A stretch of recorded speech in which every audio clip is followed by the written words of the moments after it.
Alright, couple things on the list for this car today. Gonna get this thing up in the air, pull the rear end apart, see what we find in there. It is a stock axle 8.8. It's been making some noises, so just want to go through the bearings in it. Last time I had it apart, the bearings didn't look good. Make sure the axles are still surviving through the hell we're putting them through. That's not looking promising. Yeah, alright, gonna get the cover off. You can see how far the other axle, the left-hand axle there, is sucked in. You can't even see the C-clip. And then this one, the C-clip, and even a little bit of the splines of the axle are exposed. How I hold that thing in place, I thought I'd show you guys real quick. It's just a C-clip through where the brake caliper normally sits. Hold that axle in, so you can mess with just getting the C-clip out without having to hold the axle in the inward position the whole time. Alright, I wanted to show you guys what I've found so far. Carrier's out of it now. Look at how easy this thing spins. So there's zero preload on this bearing, which could be two things. If the bearing's wiped, right, obviously the preload's going to go away because as it wears, it's going to get, you know, it's not going to have as much material there. But I'm trying to show you this movement again. Yeah. Anyway, it's got, you can hear it, right?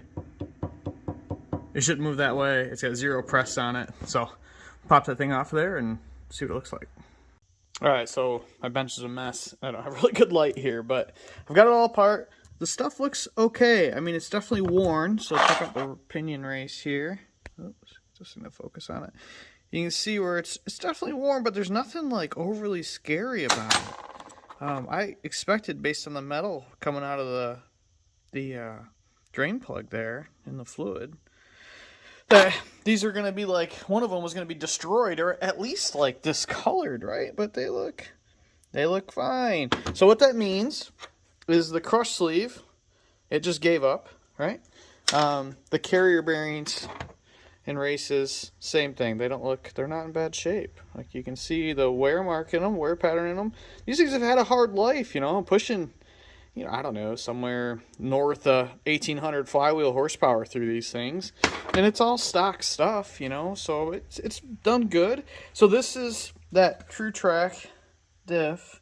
I'm assuming that the material is coming from that. I'm going to pull it apart and just figure out the source of material before we put it back together. Obviously, I'm thinking it might be time to step up to a spool and a 33 spline axle rather than the C-clip axle, C-clip eliminators. So I've been trying to avoid that because I just have elsewhere to spend the cash, but I'm thinking that's where we're at. I'm going to pull this thing apart though and see what kind of shape it's in before we make that decision. So, all right, getting this thing apart. It's pretty cool. It's like a 3-gear planetary on both sides.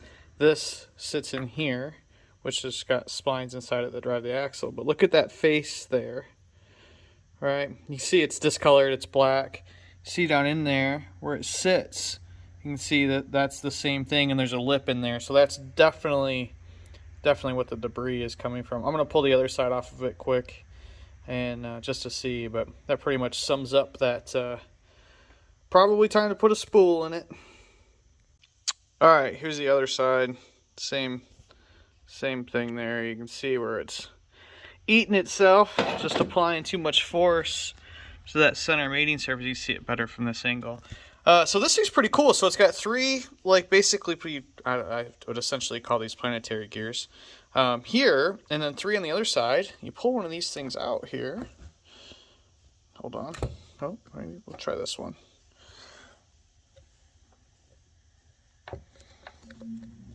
I had it out 2 seconds ago and it came out just fine. Apparently I've lost my touch.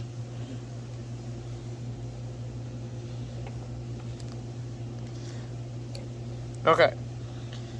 Got that one out. So check that out. Pretty long thing, and you can see where it engages on the other set of gears, the 3 gears on the other side. But this thing, what I thought was really interesting, is there's nothing, grab my light a second, there's nothing that centers these. There's no shaft in the middle, right? They're literally just held in place on the OD. There's where it contacts the other gear down in there. But anyway, I've never had one of these apart. Thought that was interesting, so yeah. Alright guys, that's going to be the plan. Going to do some research on Monday and see whose stuff, either Strange or Mosier, that I want to use for the C-clip eliminator stuff. And a spool, going to do a 33 spline 5/8 stud thing. It's time I've done that. This thing's been a C-clip 31 spline factory OEM axle with the OEM wheel studs, It's a 3,900 pound car, and it's been multiple like 1T60 foots. I've been a best of a 116, so I was really asking for trouble there. So it's time we upgrade it. Again, I was looking to not spend the additional funds on the thing, but it is what it is. So I'll get those pieces and we'll do a video putting the thing back together.